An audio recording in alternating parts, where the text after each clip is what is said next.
Welcome to Jarvis V2. Over the past couple of months, we've been putting in tons of work and effort into improving your experience within Jarvis. We've improved the way that it creates and builds search. We've given it context and ingenuity around when to create multiple searches versus a slightly broader search or a slightly niche search, for example. We've given it more context into workflows, when to use certain nodes, how to use them, and how to build a workflow that is going to execute and work for you straight from the start. So let's dive in and work out what's changed versus what we had before.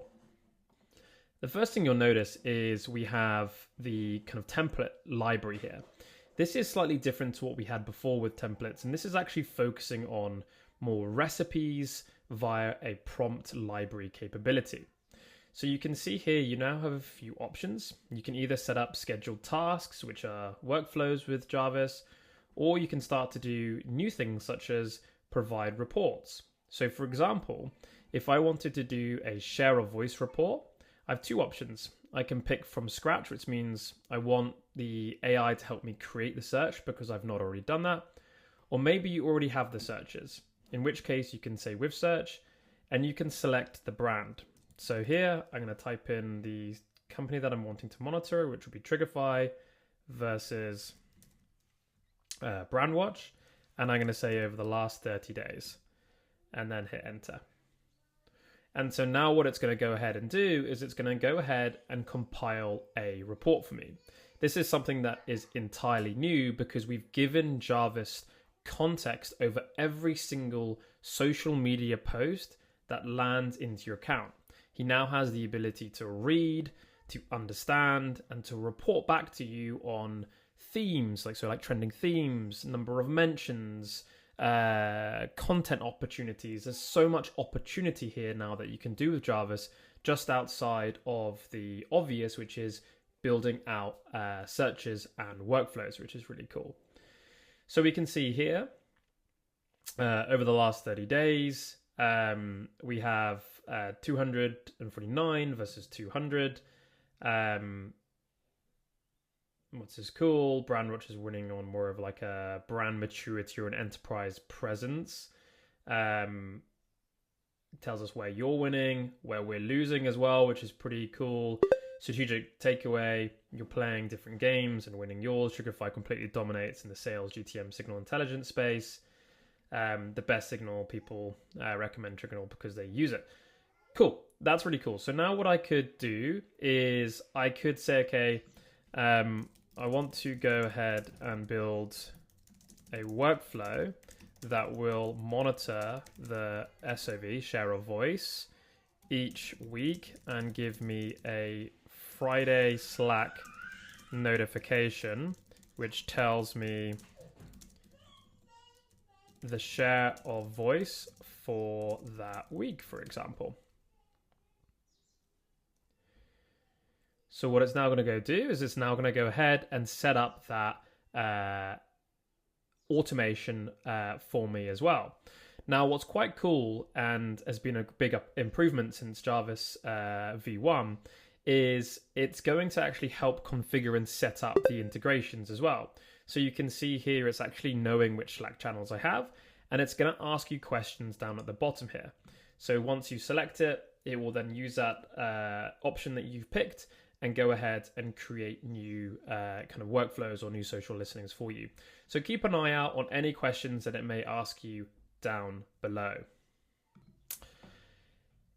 Incorporated in Jarvis V2 is a new UI design. When Jarvis creates something for you, he's actually going to show you the creation that he's done, whether it's a social listening search or whether it is a workflow. In this example, you can see here, I was working with him to create this kind of scheduled trigger to give me a share of voice report on the last 7 days. And I have the scheduled trigger. It's fetching mentions across LinkedIn. It's fetching the Brandwatch mentions, so it's doing the two, and then it's calculating the share of voice report. So I can actually hit approve and create.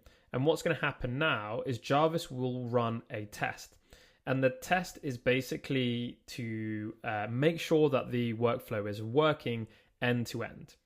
And what's cool about this is it's going to use synthetic data. So what I mean by that is if this workflow had multiple ifs and ors and things like that, it would use data that will pass through every single node, designed to understand if the workflow is operating as it should be. So the test is dummy data, but the reason it's dummy data is so that we can actually work and go through every single layer that you wanted it to do. So you can see here the workflow is now created. I have this little resource drawer which I can toggle open and close. So this is very handy if you're creating multiple things with Jarvis in the same session. For example, if I was to scroll away from that, I could click this and it would take me to where I could preview that search. And obviously I could close this down and then I could retoggle it to reopen it to see what it's doing there. And now it's writing the test script for me. So it's basically going to tell you what it's doing. You just want to let it sit, cook, and do its thing. There we go. So now you can see that the test has passed. All 4 steps completed, successful with no errors. And the Slack message was delivered to the dummy channel that we created, which is this Triggerfy General on here. So now all I need to do is hit publish. And this workflow is now published and will run once a week and give me that kind of Friday report on share of voice, right? There we go. It's live. Perfect. Now, one thing that you'll also notice is you can actually see the amount of credits that Jarvis is using inside of your chats. We've made a big call here to actually only charge for output tokens. So historically, we were charging for both input and output tokens. For those of you that don't really understand this, input tokens are where we provide prompts to control Jarvis and make sure that he works in the right vein. And then output tokens is basically the output that you're seeing here. We've decided, and probably one of the only companies to do this, that we will absorb the input tokens, which basically means Jarvis is going to be incredibly cheap for you. So in this whole chat here where I've produced initially this report, which has gave me this lovely little breakdown, and then given me this workflow here, this in total only cost me 16 credits, which means obviously you can get to work and use Jarvis a lot more at a way cheaper rate as well. So that's everything around Jarvis V2. Last few bits that I want to highlight is you can also, obviously, you don't have to use a prompt template. You can manually type.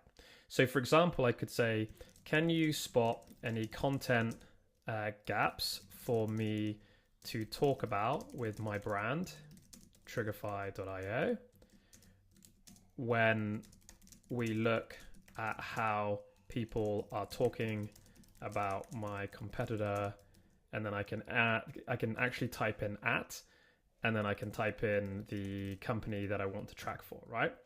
And when I do at, what's cool, and you'll see here, you can also just click the button to do it.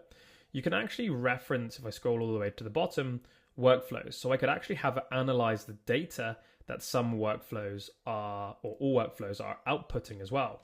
For example, if you're monitoring engages on a particular post for employee advocacy or whatever it is, you could start to report on that as well. So you could pull any data through that Jarvis sets up or has already been set up for you as well.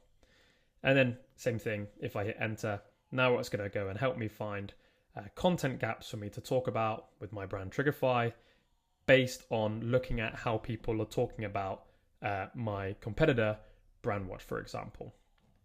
So really what we've done is we've improved the core functionalities around building and creating listening searches and workflows.